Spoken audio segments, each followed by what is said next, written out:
versículo 22.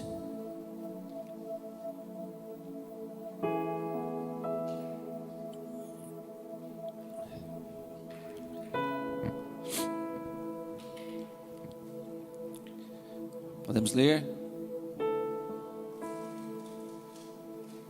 Eu vou ler até o 30.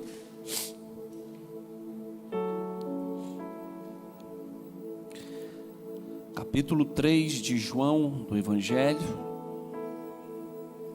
versículo 22. Aqui é o apóstolo João falando sobre uma narrativa de João Batista, o último profeta da lei. Aquele que Jesus disse que, nascido de mulher, não havia um e não houve um igual a ele.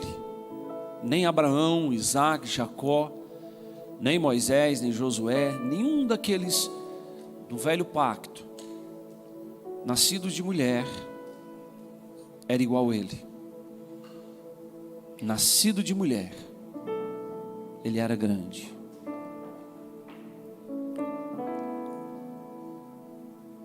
Então João, o apóstolo, vai falar o que João, o Batista, disse. Aquele que era a voz que clamava no deserto. Depois disso, Jesus e seus discípulos foram para a terra da Judéia. Ali permaneceu com eles e batizava. E João também estava batizando em Enom, perto de Salim, porque havia ali muitas águas, e o povo vinha para ser batizado. Olhem isso, irmão. Olha como é que era o batismo deles. O povo vinha para ser batizado. O povo chegava ali e falava assim: eu quero ser batizado. E eles batizavam, porque eles se arrependiam. E eles batizavam, eles não passavam por instruções, eles não passavam por nenhum ensino, até porque o ensino era a mensagem que eles ouviam. Então eles eram batizados.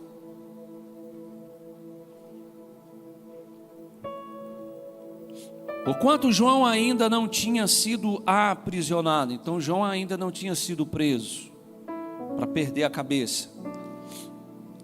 Então surgiu uma discussão entre alguns discípulos de João e os judeus sobre a purificação. E se dirigiram a João e lhe disseram: Rabi, aquele que estava contigo do outro lado do Jordão, de quem tem dado testemunho, está batizando,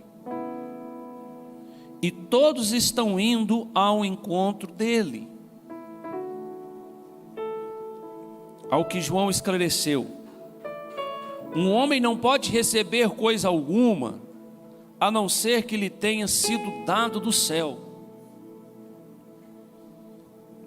Vós mesmos sois testemunhas do que vos disse. Eu não sou o Cristo, mas fui enviado como seu precursor.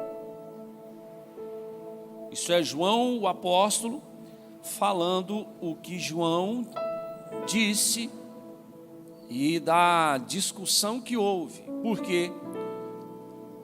Porque quando João Batista surgiu pregando, ele fez discípulos. E os seus discípulos chegou até Éfeso, na Turquia, aonde houve esse terremoto. Porque quando o apóstolo Paulo chega em Éfeso, ele encontra um grupo de 12 homens orando. E Paulo vai até eles e pergunta: recebestes o Espírito Santo quando crestes? E eles: Espírito Santo? O que é isso? Quem é esse? E Paulo pergunta: em qual batismo vocês foram batizados? E eles disseram: no batismo de João. Veja, a mensagem de João Batista chegou até Éfeso, e lá havia 12 discípulos, fruto da mensagem de João Batista na beira do Jordão. E qual era a mensagem dele? Arrependa-se, porque é chegado até vós o reino dos céus. E Paulo então diz: olha, essa mensagem aí, ela já está ultrapassada. Então Paulo pega eles e fala de Cristo, que veio o Messias, porque a mensagem de João era que convinha que ele diminuísse, que Cristo crescesse, que quando ele viesse, ele ia pôr em liberdade, ia restaurar Israel e essas coisas. Então, aqueles que estavam em Éfeso, que hoje é a Turquia, onde houve o terremoto, creram. Então Paulo está ali em Éfeso, em Atos. Paulo pega eles, leva no rio, nas águas, os batiza agora no batismo de Jesus e impõe a mão sobre eles. E ao impor a mão sobre eles, eles se enchem do Espírito Santo. E agora eles recebem o batismo. Eles são batizados com o Espírito Santo. Amém? Porque essa era a mensagem. Então o apóstolo está falando do que João Batista disse. E os discípulos de João Batista indagou ele: ele pode batizar? Ele pode fazer o que ele está fazendo?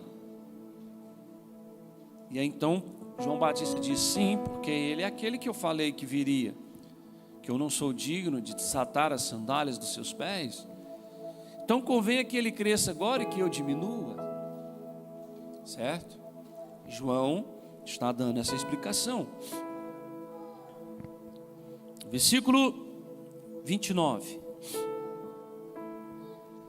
João vai dizer algo agora, se referindo à igreja. Mas ele não tinha o entendimento, e ninguém tinha. Porque a noiva é a igreja.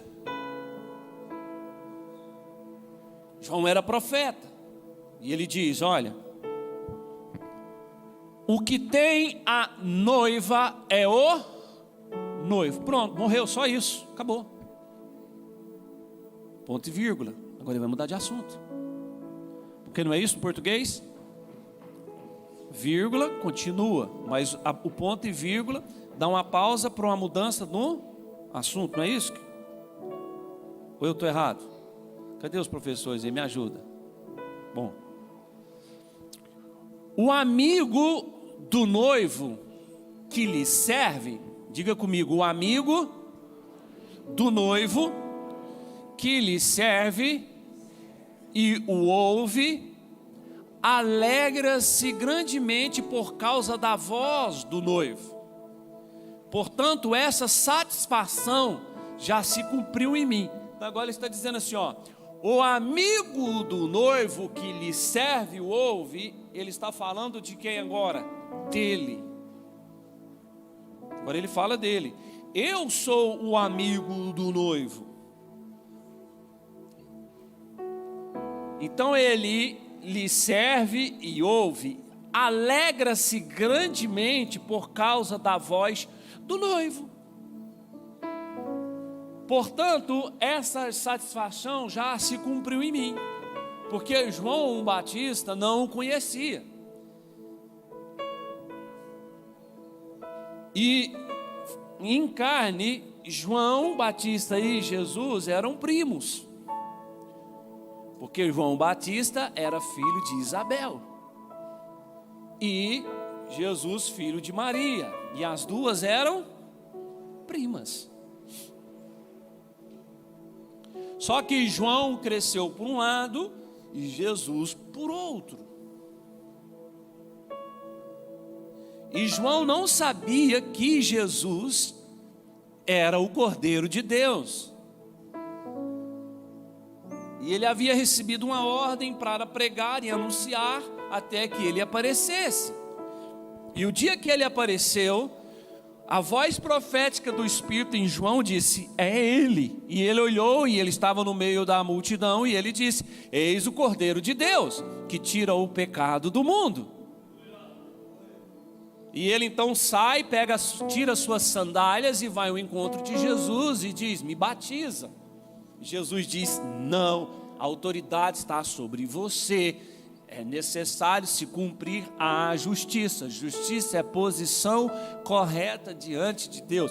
Você está no seu lugar certo e eu estou no meu. Vamos lá, me batize. E ele foi então até o Jordão, o batizou. Quando ele o batizou nas águas, Jesus precisava ser batizado, irmãos? Jesus precisava ser batizado, irmãos? Qual pecado Jesus tinha? Nenhum, ele não havia ainda recebido. Por quê? Ele não necessitava de ser batizado. Por isso, quando Jesus sai do Jordão, sobre ele não desce língua de fogo, como foi em Pentecostes sobre os 120 irmãos. Ele recebe a pomba. Ele recebe o Espírito Santo em forma de uma pomba, porque pomba transmite o ar de graça, um ar de paz, de pureza. Jesus era puro. Jesus era puro no espírito, Jesus era puro no físico. Jesus não tinha recebido pecado ainda, porque ele ainda não tinha sido crucificado. A natureza dele era celestial, mas misturada com a terrena. Por isso ele recebe a pomba. E aí uma voz rasga o céu, e Jesus ainda não tinha feito nada. Jesus está indo para o batismo. E aí a voz rasga o céu e diz assim: esse é o meu filho amado. Independente do que você faça ou não faça, em Cristo Jesus nos tornamos filhos, porque João, no capítulo 1, no versículo 12, escreveu que todos nós recebemos o direito de sermos chamados de filhos de Deus. Então, independente do que você faça ou não faça, ele diz: ei, vocês são os meus filhos. Agora, há uma necessidade, irmão, de reconhecermos essa posição que hoje temos diante dele como filho, como filha. Quem nós somos, o que temos nesse ser maravilhoso, nesse poder, nesse nome. E a Bíblia Sagrada é o manual nosso. Não é um livro de horóscopo, não é um de alta ajuda. É a Bíblia, irmão. É a palavra do papai. Então nós precisamos viver isso.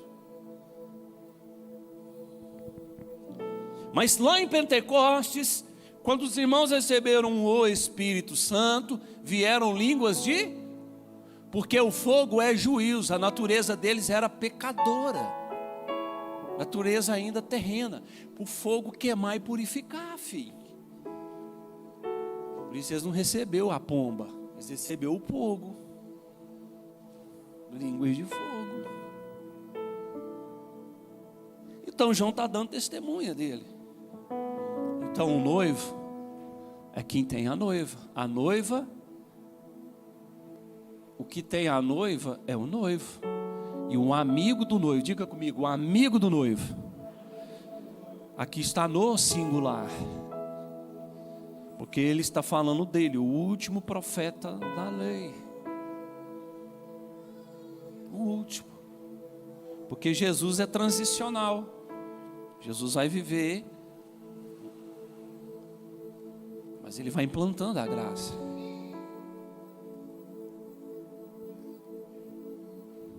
Então o amigo do noivo o ouve, alegra-se grandemente por causa da voz do noivo.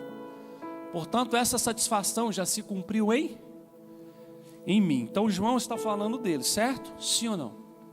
Eu não vou ler, mas se a gente for em Hebreus, quando o autor aos Hebreus está escrevendo e ele fala de fé, e o texto mais conhecido de Hebreus, o capítulo mais conhecido de Hebreus é o qual?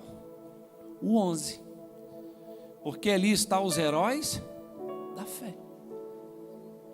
E pela fé fulano, pela fé ciclano, pela fé mulheres, e pela fé. Aí ele volta a Abraão e diz assim: pois pela fé Abraão peregrinou sobre as terras, sabendo que ele tinha uma terra que não era terrena, era celestial, que ele recebeu a promessa. E quando isso aconteceu, irmão, então Abraão vivenciou muita coisa com Deus, porque Abraão foi chamado amigo de Deus. Irmãos, Deus se declarava o Deus de Abraão, de Isaac e Jacó. Não era Abraão que se declarava. Toda vez que Deus se manifestava para falar com alguém, Deus falava: eu sou o Deus de Abraão, eu sou o Deus de Abraão.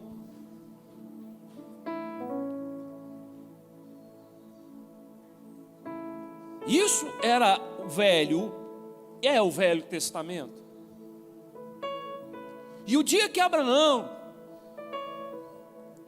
teve o pedido mais inusitado de Deus para ele, porque sair da terra, do meio da parentela, vai para outro lugar que eu vou te mostrar, ele foi. E muitas outras coisas, ele foi. Mas o dia que Deus chega para Abraão e fala: executa o seu filho em holocausto, sacrifica ele por mim, vai para um lugar que eu vou te mostrar. Abraão já avançado em idade, com mais de 100 anos. O irmão Pedro diz que tem 90 anos. Abraão com mais de 100 anos. Pega o seu filho, almoda o jumentinho, pega a madeira, o cutelo, a lenha e vai. O filho ainda fala: pai, eu vejo o cutelo, eu vejo o fogo, eu vejo a lenha, mas eu não estou vendo o cordeiro. E ele diz: Deus vai prover o cordeiro. E ele começa a caminhar sem destino, sem direção, e Deus mostra para ele. E esse lugar chama Moriá, e Moriá significa ao qual se vê com os olhos de Deus. Esse é o significado de Moriá, ao qual se vê com os olhos de Deus. Então ele chega no lugar, e Deus é esse lugar. Então ele sobe, ele fala para os que foram com ele: ó, vocês ficam aqui, eu vou subir ali com meu filho, vou sacrificar ali, e nós retornaremos já. Ele não fala que só ele voltaria, ele retornaria. Eles retornariam. E ele vai. Chega lá, o menino entende que ele era o sacrifício. Quando ouviu o filho perguntar: e o cordeiro onde está? Seu pai chorou. Ele diz: Deus provê. E ele sobe então, ele prepara o altar. E o altar deles era feito uma mesa de pedras. E ele deita então Isaac. Isaac não relutou contra o pai. Ele prepara o cutelo, na hora o fogo, tudo ali, o menino em cima da lenha. Na hora que ele vai degolar o menino, ele ouve uma voz dizendo: não faças isso, olhe para trás. Quando ele olhou para trás, ele viu o cordeiro no meio dos amarrado. Na realidade, irmão, Abraão viu foi Cristo. Ele viu foi o cordeiro providenciado por Deus. Porque quando Cristo veio, ele andando e pregando, ele foi contestado em um determinado momento pelos fariseus. E ele diz assim: olha, Abraão ansiou por ver o meu dia e ele viu. Ele me viu. E ele me saudou. E aí o autor aos Hebreus está escrevendo isso, que esses homens do passado receberam a promessa, mas nenhum deles entrou nela. Entenda, essa música que tem aí, que Deus te fez a promessa, você não morre sem receber, mas isso é balela. Morre sim. Porque eles receberam promessas. Abraão, Deus falava: eu sou o Deus de Abraão. Aí o autor aos Hebreus no capítulo 11 está dizendo assim: eles o viram e eles o saudaram e eles se alegraram. Eles andavam errantes sobre a terra, porque eles sabiam que tinha uma pátria e que não era terrena. E eles o saudaram, eles mandaram um beijinho, beijinho, e eles se alegraram com ele. Foi o que Abraão viu. Abraão não viu o cordeiro, Abraão viu o cordeiro de Cristo, o cordeiro de Deus, Cristo sendo crucificado. E Jesus dá testemunho dele, fala, ele viu o meu dia, ele me viu.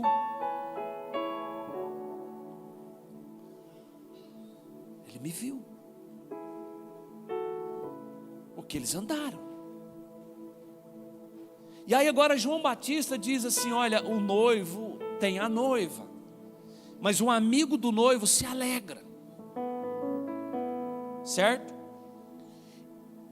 E a noiva é quem? A noiva é quem? Diga, a noiva é a igreja. Quem é a igreja? Nós reunidos, porque separado você não é, você é membro. Você só é a igreja, somos a igreja quando nós nos reunimos. Sozinho, isolado, você é membro. Porque se o membro for arrancado aqui, o dedinho, membro for arrancado, e ele não estiver ligado ao corpo, o que acontece com ele? Morre. Mas aqui o cotoco cura, porque está ligado ao corpo. Mas se isolar, morre, não tem vida. Então a igreja é o corpo unido. Isolado você é membro. Entende isso? Entenderam? Então preste atenção. Então ele está dizendo, o amigo do noivo, que tem a noiva é a igreja. Todos que não fazem ou não fizeram parte da igreja, não fazem, não tem jeito. Todos que não fizeram parte da igreja, até João Batista do antigo pacto, eles são os amigos do noivo. Todos eles. Todos os santos do velho pacto que foram justificados pela fé, porque eu já disse isso aqui, ensinei que a única diferença nossa para eles é que os santos do velho pacto que foram justificados pela fé, é que eles foram justificados porque eles criam no Jesus que viria, certo? Certo? Por isso eles foram justificados pela fé. Agora a nossa diferença é que nós cremos num Jesus que já veio. Eles criam no Jesus que viria, no Messias, mas nós cremos no Messias que já veio. Eles olhavam para o futuro e nós olhamos para o passado. Entendeu sim ou não, gente? Justificados pela fé.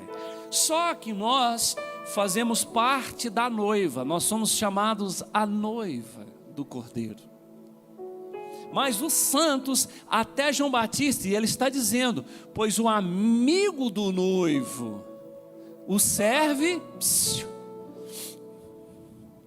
pois o amigo do noivo o serve, que lhe serve e ouve, alegra-se grandemente por causa da voz do noivo. E todos os outros do antigo eram amigos do noivo. Posso ouvir um amém? Posso ouvir um glória a Deus? Então João está dizendo isso, eles, o amigo do noivo. Porque quando se iniciou a igreja? Quando é que o corpo recebeu vida? Quando? Em Atos 2. 120 irmãos selados.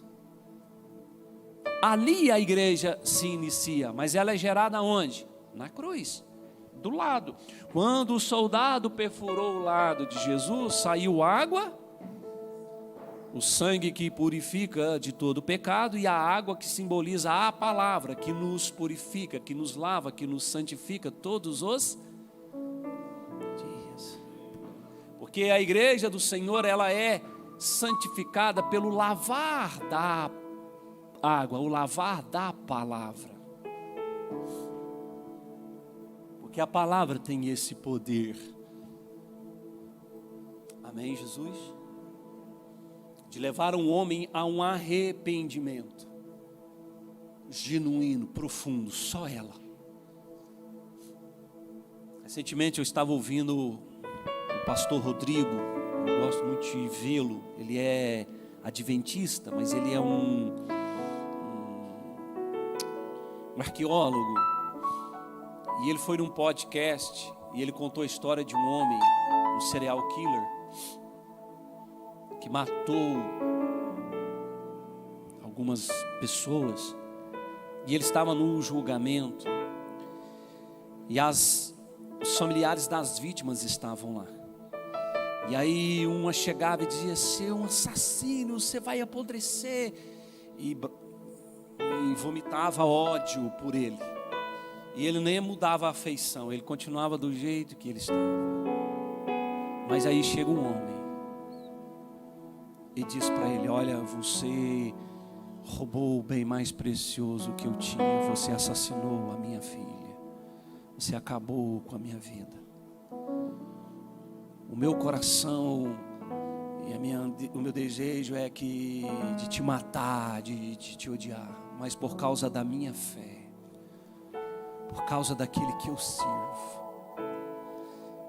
e aquele que eu sirvo me ensina a te amar e te perdoar, por isso eu te perdoo. Você está perdoado. E segundo o pastor Rodrigo, ele cita o nome do homem, se é real, foi nos Estados Unidos. Esse assassino, esse serial killer, ele foi mudando a feição e começou a chorar. A chorar, chorar, chorar, chorar. Porque o pai dizia: eu te amo e eu te perdoo. Porque o perdão tem poder. E o Evangelho é isso. O Evangelho fala em perdão, em regeneração. Não é mensagens de autoajuda. Não são mensagens motivacionais. Se vocês esperam isso de mim, vocês não vão encontrar. Mensagens para você se enriquecer, para você ser o the best, o number one, o número um. Não, você vai ouvir de mim que você não presta, eu não presto, nós não prestamos. E que esse aqui não é um lugar de gente boa. Esse aqui é um lugar de gente que merece, que carece dele. Porque são fracos, são necessitados e reconhecem que é Ele e nada sem Ele. Porque Ele disse: sem mim nada podeis fazer.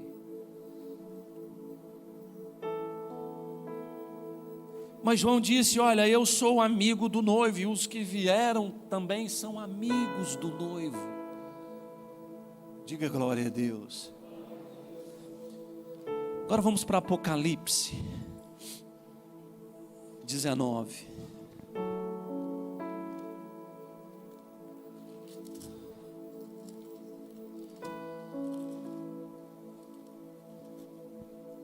Versículo 1.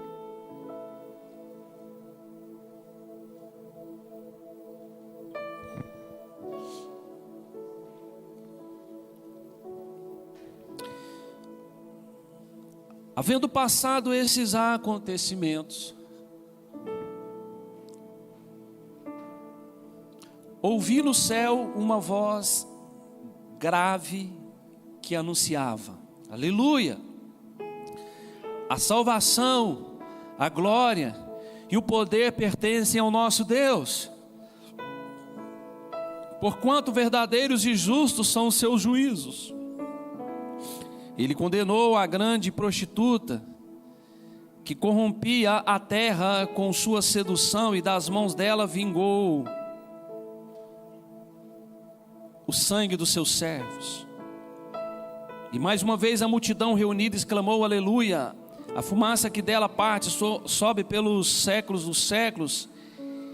Então os 24 anciãos e os 4 seres viventes prostraram-se e adoraram a Deus que está assentado no trono, e exclamavam: amém, aleluia. E do trono partiu uma voz que clamava: louvai o nosso Deus, vós todos os servos, e vós que o temeis, tanto pequenos como grandes. Então ouvi algo semelhante ao som de uma grande multidão, como o estrondo de muitas águas, e poderosos trovões que bradavam: aleluia, porquanto o Senhor nosso Deus, o Todo-Poderoso, já reina. Alegremo-nos, nos exultemos e demos glória a Ele, porque chegou a hora das bodas do Cordeiro. Diga: chegou a hora das bodas do Cordeiro. Bodas do Cordeiro é o casamento. Chegou a hora do casamento.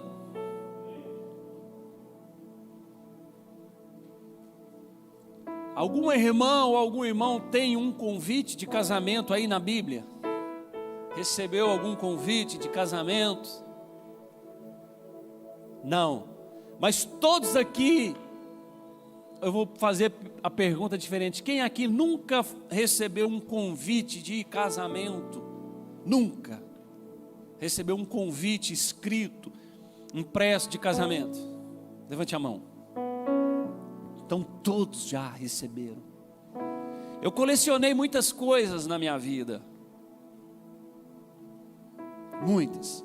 De menino, marca de cigarro, marca de sabonete, latinha de refrigerante, de cerveja, pôs cartão de orelhão, caneta. E caneta eu comecei por causa do Paulo Xavier. Você ainda coleciona até hoje, irmão. Então toma essa aqui para você, essa que eu tenho certeza que você não tem. Táxi do Fabinho. Você ainda coleciona até hoje.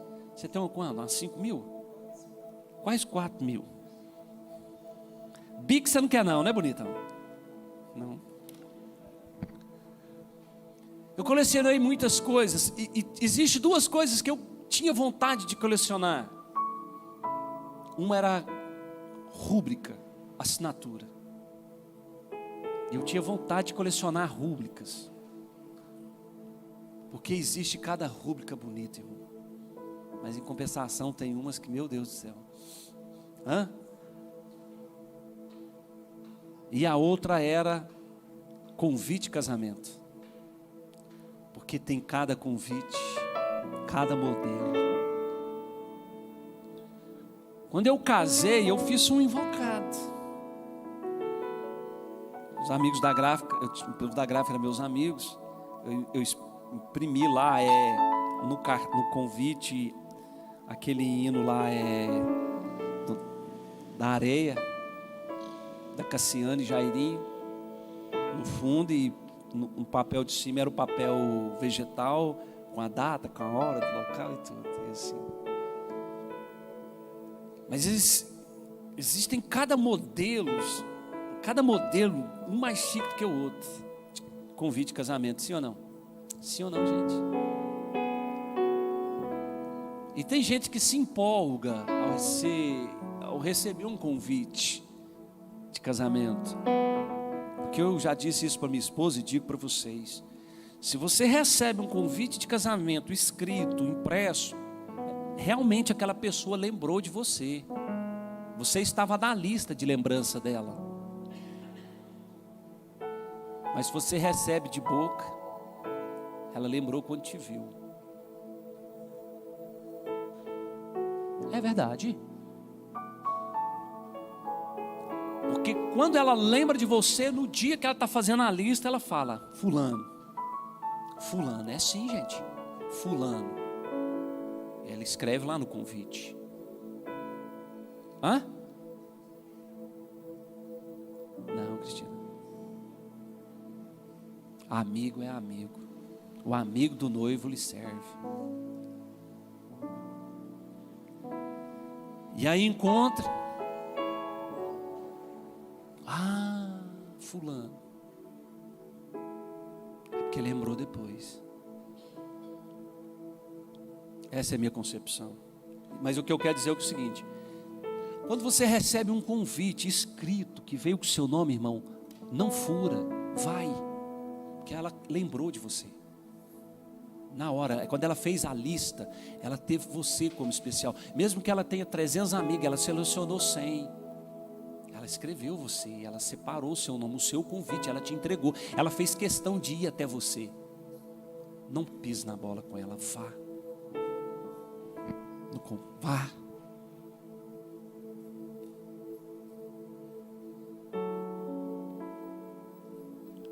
Pastor, o que isso tem a ver? Tem. Porque eu e você, nós recebemos um convite de casamento. E o convite não foi só a mim, só a você, é a todos os que creem. E esse convite foi escrito com sangue derramado. E então Jesus contou a parábola das bodas, de um rei que ia casar o seu filho, mandou os seus súditos sair e convidarem os amigos para a festa, as bodas do cordeiro, e convidou o empresário, e cada um deu uma desculpa, falando que não podia ir, e o banquete tudo pronto. Ele falou, então vai nos becos, nos valados, e cata os aleijados, paralíticos, as prostitutas e tudo, e traz.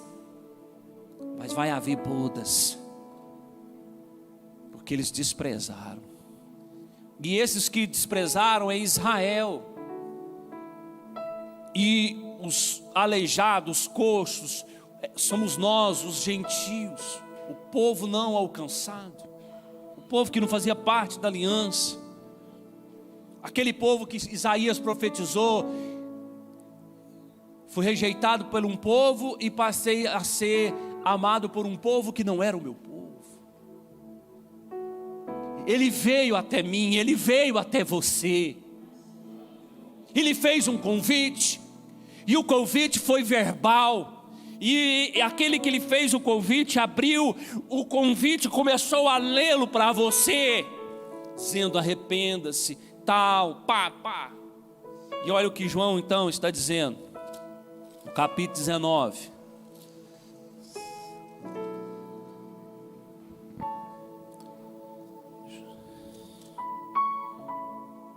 versículo 7, alegremo-nos, nos exultemos, demos glória a Ele, porque chegou a hora das bodas do Cordeiro, e sua noiva já está Veja, irmãos, eles já estão no céu, a igreja já está lá, porque quando a igreja for arrebatada, vai haver um período na terra chamada de grande tribulação, e esse período vai durar 7 anos. A igreja vai ser arrebatada, mas quando ela for arrebatada, ela não vai direto para o casamento. Primeiro vai haver o tribunal de Cristo, e lá no céu não se dá o momento. Os escritores não teve entendimento em que momento lá no céu assim vai se dar o casamento. Mas a primeira coisa que vai acontecer é o tribunal de Cristo, dos salvos. Já estamos lá, a noiva. E é aqui que ele está dizendo: olha, a noiva já está preparada. Por quê? Porque no tribunal, cada um de nós seremos julgados segundo as nossas obras de salvos. O que nós fizemos como salvos? O que você fez como salvo para Ele? É aquilo que Ele falou: por que vocês acumulam tesouro na terra, onde traça, ferrugem, corrói, destrói? Por que vocês não acumulam tesouro no céu, onde traça, ferrugem, não corrói nem destrói? Porque nós não temos uma obra para ser salvo, nós temos obras de salvos. Quem evangelizamos, a quem falamos de Jesus, a quem anunciamos e fazemos o convite para que ele participe e seja também a noiva do Cordeiro, para que o Espírito haja. Como tem sido essa nossa preocupação de levar esse amor, o Evangelho? Porque entendam, irmãos, lá de Jerusalém, a mensagem de João Batista chegou em Éfeso, na Turquia, onde houve o terremoto. E 12 homens estavam ali porque foram batizados no batismo de João. João nunca saiu da beira do Jordão. E a mensagem dele já estava lá, porque alguém foi levando. E aqueles 12 creram na promessa também do Jesus que viria. E agora Paulo chega e diz: não, ele já veio. E eu sou batizado nesse Jesus. E ele derramou o Espírito que ele prometeu. Não, nós queremos desse Espírito também. Então Paulo os leva até o rio, as águas o batiza e põe as mãos sobre eles. Eles ficam cheios. Porque a mensagem foi indo. Diga glória a Deus, gente. E a mensagem precisa ir. Essa mensagem que está dentro de você, que está dentro de mim, que está dentro de nós, ela precisa ir. A mensagem da graça, a mensagem da noiva. Porque os amigos do noivo não podem fazer mais nada. Eles só vão participar do casamento como convidados.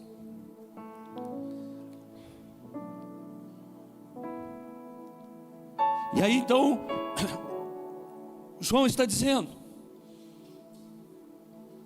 Então deixa eu explicar do tribunal. Então quando a igreja subir, todos os milhares e de milhares que forem arrebatados, e todos os milhares de milhares que forem ressuscitados, que fizeram parte da noiva, que morreram salvos em Cristo, desde o primeiro mártir da igreja. Quem foi o primeiro mártir da igreja? Tiago, não? Tiago, apóstolo. É, isso mesmo. Primeiro mártir, Estevão. Desde o primeiro mártir, Estevão, sendo apedrejado, depois passando por todos os outros. Esses são os da igreja. Mas os outros são os amigos, os convidados. Desde Adão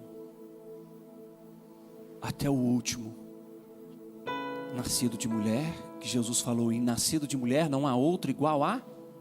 Aí ele vira e fala assim: mas o menor no reino dos céus é maior do que João Batista. Porque eu disse isso aqui numa mensagem passada, que o menor nascido em Cristo é maior do que João Batista. Por quê, irmãos? Porque ele é maior. Convenha que ele cresça e que eu.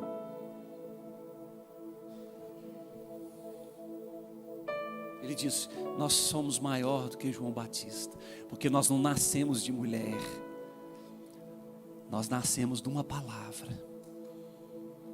Você nasceu de uma palavra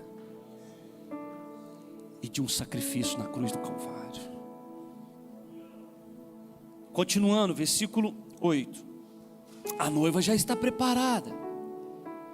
Para vestir-se, foi-lhe providenciado linho fino, puro e resplandecente. O linho fino representa os atos de justiça dos...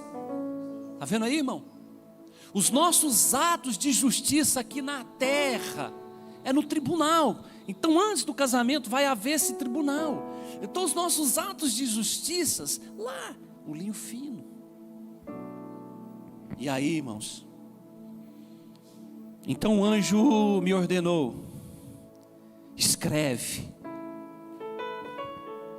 bem-aventurados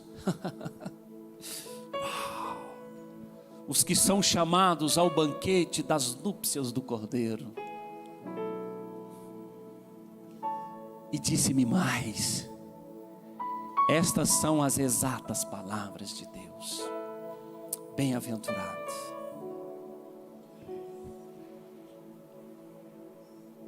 Versículo 10: diante disso lancei-me num gesto de adoração. Mas ele imediatamente me orientou: olha, não faças isso, sou conservo teu e de teus irmãos, que têm o testemunho de Jesus. Adora a Deus Porquanto o testemunho de Jesus é a essência da profecia. Isso aqui está fora, mas vamos ficar só com o 9. Até o 9. Então o anjo me ordenou: escreve: bem-aventurados que são chamados ao banquete das núpcias do Cordeiro. E disse-me mais: essas palavras são exatas. A igreja é a noiva, e esta noiva está próximo de ser buscada, resgatada por Ele. Os amigos do noivo já estão esperando para o banquete. Eles verão, porque todo casamento tem convidados, sim ou não, gente? Sim ou não? Só não tem quando você não convida e não vai. Mas, meu irmão, os amigos não quiseram ir. Aí eu me recordei agora de um videozinho que eu vi, se é verdadeiro ou não, não sei, é fake news ou não, não sei. 2 amigos, um casal que alugou uma chácara e fez uma festa e convidou os familiares, e ninguém apareceu. Você já viu esse vídeo? E a mulher estava em prantos, porque ninguém apareceu. Então, se é verdadeiro ou não, eu não sei. Eu vi outro também de uma criança que fez o aniversáriozinho, convidou os amiguinhos da escola e nenhum apareceu. Ninguém foi.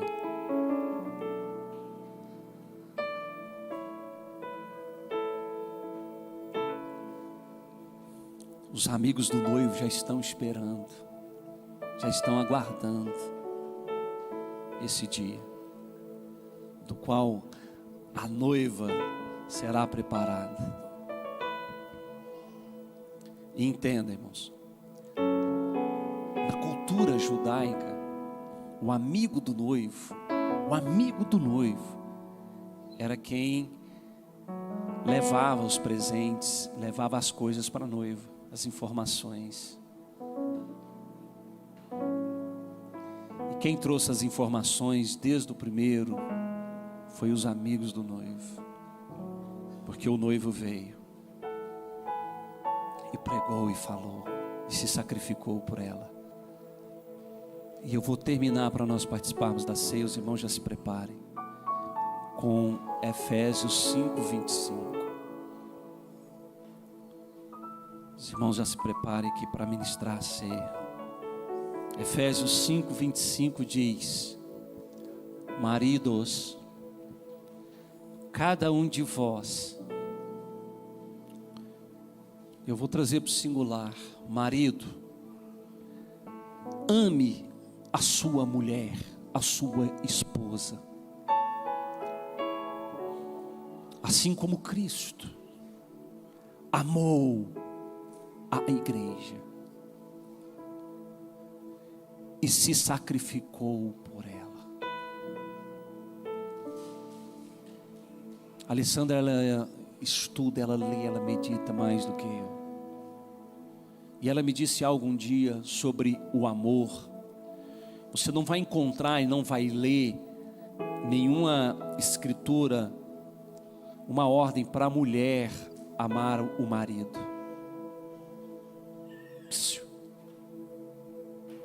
Você não vai encontrar. Você encontra a mulher sábia edifica a casa, não é isso? Mas a responsabilidade de amar é do homem, de cuidar. Marido, cada um, ou ame a sua esposa, assim como Cristo amou a igreja e morreu por ela. A responsabilidade do amar, do envolver, é do homem. Quando o homem deixa de amar, a casa fica desprotegida. Por isso o homem é o cabeça. Porque Ele tem que amar as mulheres, as vossas mulheres. Vocês que servem a ceia do Cordeiro. Nós que servimos à mesa do Cordeiro. Nós que servimos essa mesa. Se nós não amarmos as nossas mulheres, nós não temos qualificação nenhuma. Você não tem qualificação nenhuma. Nós não temos qualificação nenhuma para servir à mesa do Cordeiro. Nós não podemos nem nos levantar para isso. Entende? Entende isso? Isso é bíblico, irmãos.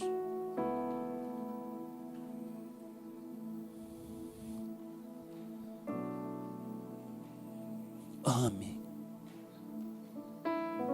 como Cristo amou a igreja. Mulher, seja sábia.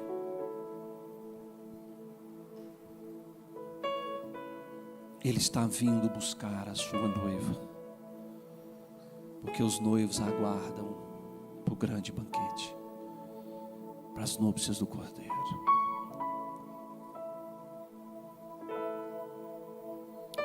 Passem servindo, por favor, a ceia.